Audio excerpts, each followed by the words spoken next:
Welcome to the next lesson. Another lesson about collecting references, or textures, as I will explain in a minute. This one is going to focus on finding unique shape languages. And what I mean by that is that the point of this class is not to just paint a landscape, but we want to add something to make it unique and stand out, maybe a little bit fantasy, a little bit out of this world. And the way that we're going to do that is by looking up ideas for what we'll call juxtaposition. And that's basically where we're going to take something, an element that we find somewhere, that is usually not seen in nature, or at least not in the way that we're going to apply it. And we're going to try to do something unique with it and integrate it into our landscape. And I'll give you, as an example, the element that I've picked. So let me just open some images. Okay, so these are some images from CG Textures, my favorite texture website. So they're free, they're very high res, and you're allowed to use them. So I'm actually going to use these images in the landscape. So they're not only a reference, they're actually going to be used as a photo texture when we detail our image, our landscape. Now, why have I picked this? Because we're going to paint quite a large environment. We've been looking at, mountains and big rolling hills and fields and stuff. And now we're looking at something very small. The thing is, the size doesn't really matter. And what we're going to try to do is pick something that is usually quite small and turn it large and integrate it into our landscape. And you can immediately see how many cool possibilities we have if we do that.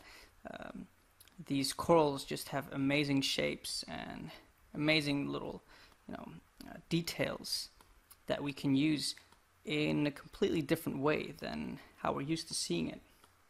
And we'll just have to play with the scale of things and the integration of the elements to make it believable and make it look cool. And so what I'd like you to do is, after you've picked your type of environment, is to pick your, let's call it, juxtaposition element. And if you can pick something different than a coral, that would be great. Now maybe you're thinking, okay, yeah, all right, we'll use a coral in a landscape, that's pretty cool, but what am I going to do? So I'll give you some ideas, some other possibilities of things that you could try. But obviously, I encourage you to just take your time again and think a little bit about it, what you can do, and try to come up with something unique and original, because this is actually going to be, or it's supposed to be, what is going to be the strength of our painting in terms of design. So apart from all the technical stuff that we're going to apply to make this image look good and attractive, so to speak, pleasant to look at, we're also going to try to focus on a cool idea that people go like, oh, okay, it's beautifully painted, but it's also a cool idea. And if you combine those two, you can actually really raise your image to another level. Okay, so here are some ideas. So I've picked corals here, but maybe how about seashells? They have very interesting shapes, so you could maybe enlarge seashells and use them as large, artifacts that are scattered around in your environment. Maybe you could use giant flowers, animal bones that could be rock formations, giant trees. Maybe look at tropical fruits and the peels of tropical fruits, or look at crystals. There's so many things that you can try to apply. Just try to find something natural maybe, but that is normally a small size, and we'll try to sort of enlarge that and turn that into a recurring element within our environment. That's basically what we're going to do.